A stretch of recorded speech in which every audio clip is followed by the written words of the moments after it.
Hey guys, it's Andrew Clarke, and I will be doing our forecast discussion today for Midland, Texas. And this forecast that I will be talking about will be for tomorrow, which is Tuesday, November 10th. And just in case you guys don't have a great idea of where Midland is in Texas, here's Midland on a map of Texas, and it's right along Interstate 20, maybe a little bit closer to El Paso than it is to Dallas. So the landscape is very desert-like, and therefore the climate is very hot and dry pretty much year-round. So they don't receive a lot of rainfall during the year.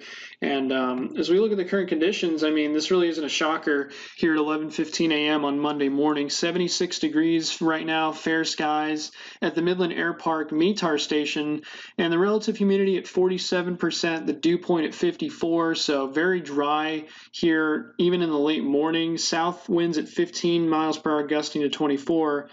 Also helping to bring in warmer temperatures into the Midland area. So pretty much what you would expect in the Midland area right now here in the late morning. And for our current surface analysis, as we look across West Texas and Southeast New Mexico, we have a stationary front right now draped over portions of eastern New Mexico, and that will move its way into our region as we go into late tonight and into early Tuesday morning. And there's actually a low pressure system also associated with this right over southeast New Mexico.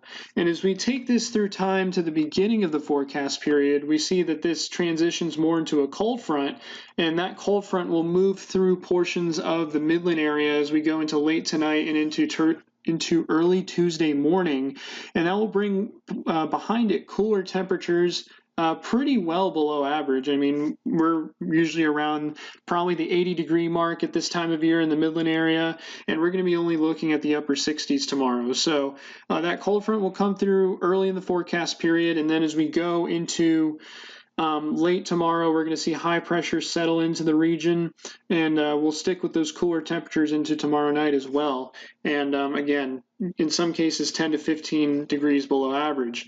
Looking at the upper air analysis, we see a trough here across parts of Colorado, and that's where our coldest temperatures are going to be with this system. And I didn't mention this system actually extends all the way from Canada down into the southwestern United States, but the trough is going to be, the base of the trough, I should say, will be in Colorado. And as we take this forward in time, this trough is actually going to propagate more to the northeast. So the colder temperatures behind this system will actually be in Nebraska and South Dakota. Even though we're going to have a cold front that comes through the Midland area late tonight and into early tomorrow morning, you see the flow is more southwesterly and westerly behind the front. So we're not really looking at very, very cold temperatures like Arctic air type stuff. We're looking really more just upper 60s, still well below average once again for the Midland area.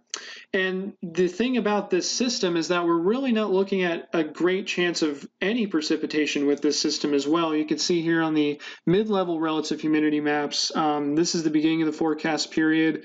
We're seeing a little bit of moisture to the east of Midland into the hill country and Edwards Plateau region of central Texas, but across West Texas and southeast New Mexico, you see just dry air filtering in behind the front, and this becomes even more evident as we go into later in the forecast period, just very dry air. So we're really not looking at any measurable rainfall with this system as it comes through.